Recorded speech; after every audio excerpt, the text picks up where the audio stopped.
The night I found out, my husband was standing right next to me, humming along to a country song on the kitchen radio, completely unbothered. That's the part that still gets me. Not the betrayal itself, though Lord knows that was enough, but the humming. Like everything was fine. Like the world hadn't just quietly cracked open under my feet. We'd been married 31 years. 31. I used to say that number with pride at church potlucks and family reunions, the way you'd show off a quilt you'd spent years stitching by hand. 31 years.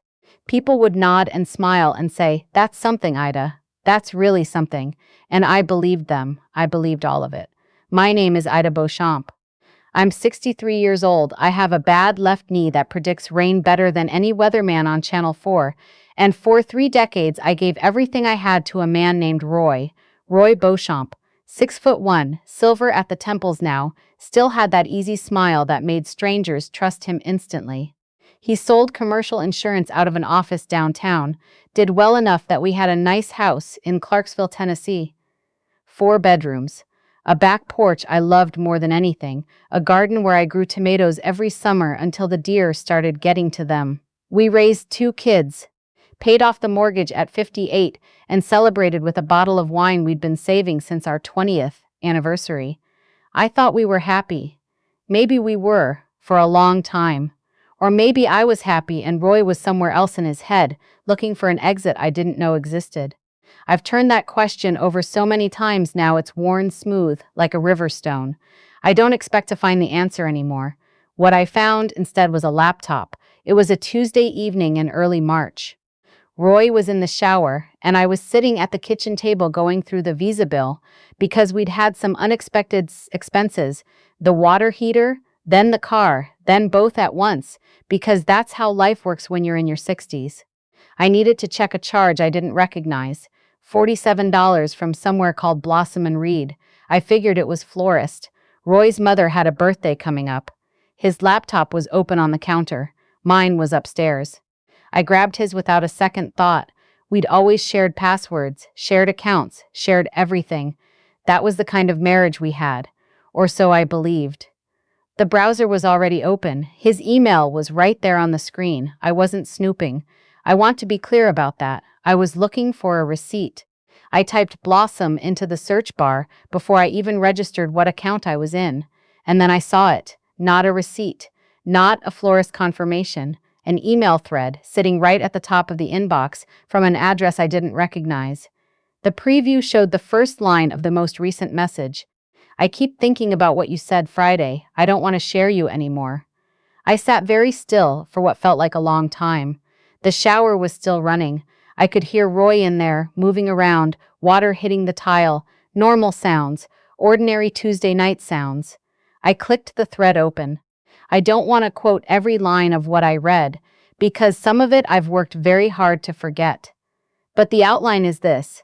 Her name was in her email signature, Colette. She worked in the leasing office of a commercial property management company that Roy had done business with for years. The emails went back 14 months. 14. They talked about weekends. They talked about a trip to Nashville, a work trip Roy had told me about, a conference I'd helped him pack for. They talked about what they wanted and what was missing and what they were going to do next. The last email, sent 2 days before, said, "Just tell her, I'm tired of waiting." I set the laptop down very carefully on the table. Roy came out of the shower about 10 minutes later, hair damp, wearing the old gray Henley he'd had since before our youngest was born. He looked at me sitting there and said, "You find that charge?" "I did," I said. He poured himself a glass of water and leaned against the counter. "What was it?" "Tell me about Colette," I said. The glass didn't fall, he didn't drop it. But his whole body changed, the way a tree looks right before it comes down, that subtle lean, that creak somewhere deep inside. He set the glass on the counter very slowly. "Ida, don't," I said. "Don't start with my name like that, just tell me." He told me. Some of it, enough of it, the rest I'd already read. I listened to him talk for a while, the explanations, the apologies, the "it just happened," and the "I never meant for it to go this far," and all the other phrases people use when they want the truth to sound like an accident. I didn't cry. I'm not sure why. Maybe I'd used up my tears on smaller things over the years and had nothing left for the big one. Maybe I was too angry to cry. Maybe I was just tired. When he was done, I said, "I need you to sleep in the guest room tonight." He did.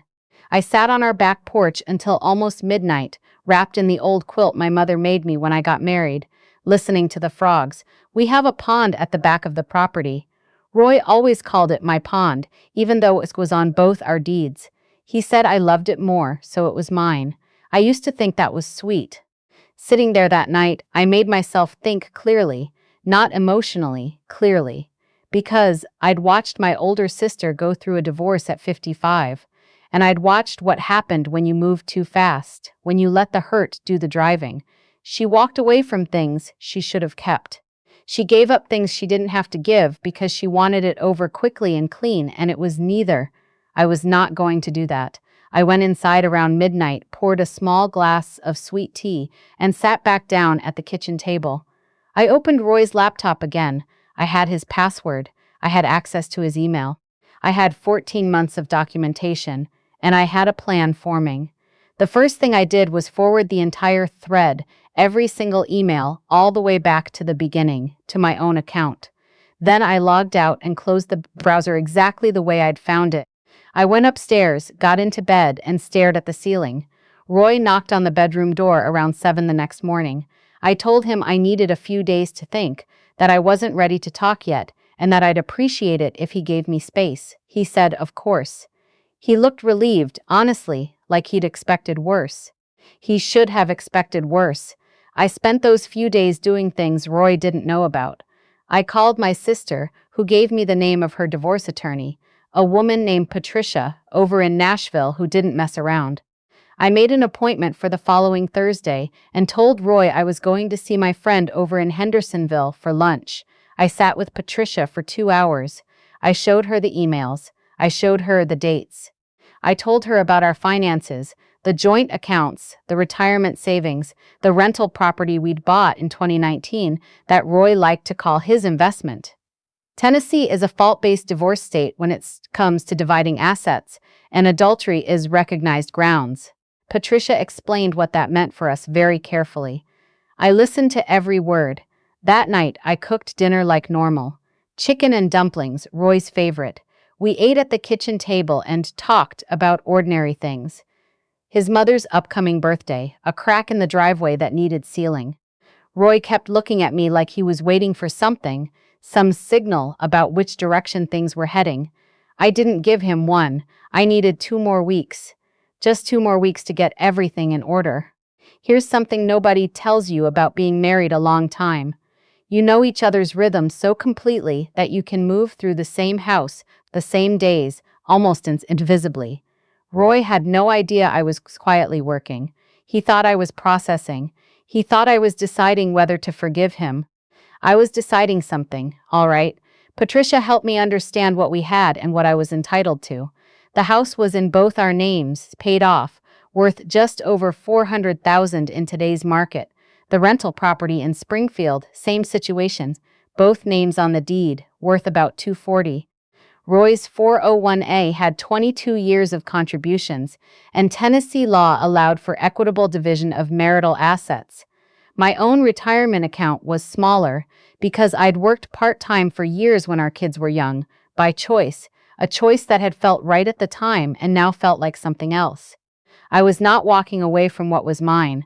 I was also not going to scream and cry and make accusations that Roy could then manage and minimize.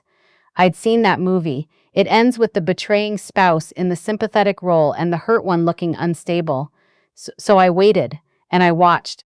And when Roy mentioned, almost casually one Sunday morning, that Colette had texted him asking if we were okay, meaning whether he and I were okay, whether he was free yet, I asked very calmly if I could see the text. He hesitated, then he handed me the phone. I read it, then I looked up at him. "Are you still in contact with her?" Roy. He looked at the floor. "It's not. I've been trying to end it. She's not making it easy." I handed the phone back to him. Okay, that night when Roy was in the garage watching the game on the old TV out there, a Sunday ritual, I sat at the kitchen table one more time. I had Patricia's advice. I had the emails, I had a very clear picture of our finances, and a good understanding of what equitable division was going to look like. What I didn't have yet was leverage, not the kind that matters. But Colette had just handed it to me. See, the thing about Roy's line of work, commercial insurance, is that he was licensed by the state of Tennessee. His professional reputation was the foundation of everything he'd built over 30 years. His clients trusted him, his agency trusted him. There were rules in his industry about conduct, about financial entanglements, about relationships with clients and vendors. Colette worked for a property management company that Roy's agency did business with. They had an active contract. Their relationship wasn't just a personal betrayal. It was potentially a professional one, too. I wasn't going to call his agency. I'm not a vindictive woman. I wasn't trying to destroy him. But I was going to make sure Roy understood, clearly, with no room for interpretation, exactly what I knew, exactly what I had, and exactly what the next steps were going to be if he tried to fight me on anything. The following Tuesday, I asked Roy to sit down with me after dinner. I had a folder on the table, printed copies of the email thread, a one-page summary Patricia had helped me put together of our shared assets and her preliminary assessment of equitable division, a separate sheet with the name of my attorney and her contact information. I slid the folder across the table. He looked at it for a long moment without opening it. Then he looked at me. "I'm not doing this to hurt you," I said, and I meant it. "But I need you to understand that I know everything. And I need you to understand that I'm not negotiating from a place of not knowing." He opened the folder. He read through it slowly.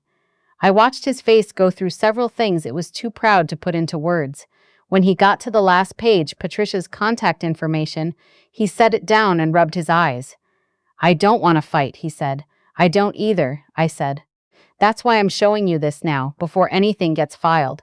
So we can do this like adults. So we can be fair to each other." He was quiet for a long time.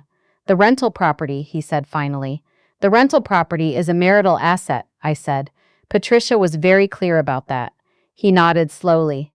We talked for almost 2 hours that night, the first real conversation we'd had in weeks. Not about Colette, not about the betrayal, about the practicalities, the house, the retirement accounts, the kids, who were both grown and would need to be told, the timeline, what fair looked like. Roy cried at one point. I didn't. I'd done my crying out on the back porch in the dark, where nobody could see me, where I could just be a 63-year-old woman sitting with a quilt and the sound of frogs and the quiet wreckage of something she'd believed in. By the time we stood up from the table, we had the outline of an agreement. Roy would make no attempt to contest the division of assets. The house would be sold and proceeds split, with me getting a slightly larger share to account for the years I'd worked part-time. The rental property the same, the retirement accounts split per Patricia's guidance. He would move out within 60 days into a short-term furnished apartment downtown he'd already apparently been looking at, which told me he'd known this conversation was coming and had been preparing for it too in his own way. I called Patricia the next morning. She said it was one of the cleaner initial agreements she'd seen, and that we could likely wrap everything up without significant litigation if both parties stayed cooperative. Roy stayed cooperative. I don't know what happened with Colette. I've made a decision not to know. That chapter isn't mine anymore. What's mine is the smaller house I bought 8 months later. A craftsman bungalow on a quiet street in Franklin, Tennessee, with a covered front porch and a yard the previous owner had planted with knockout roses. It's the right size for one person who knows exactly how she likes things. My coffee in the morning, my books in the evening, my garden in the spring. My sister calls every Sunday. My daughter drove down from Ohio last fall, and we spent a whole weekend doing nothing but watching old movies and eating takeout and laughing about things that had nothing to do with any of this. My bad knee still predicts rain. The frogs I don't have anymore. No pond at this house. But some mornings, when it's quiet, I hear them anyway in my memory. Here's what I want to say to any woman listening who's sitting where I was sitting, with a folder of evidence and a broken heart and a very important decision in front of her. Don't let the hurt drive. Let it ride in the back seat. It's allowed to be there. It's going to be there, but don't let it steer. Take the time you need to see clearly. Get a good attorney. Know what you have. Know what you're owed. And then act like the woman you've spent 60-some years becoming. I did, and I'm still here. 31 years of my life isn't a loss. It's a foundation. And what I built on it, after, on my own, in a house full of roses I didn't plant but decided to keep, turns out to be something I'm prouder of than anything I can say.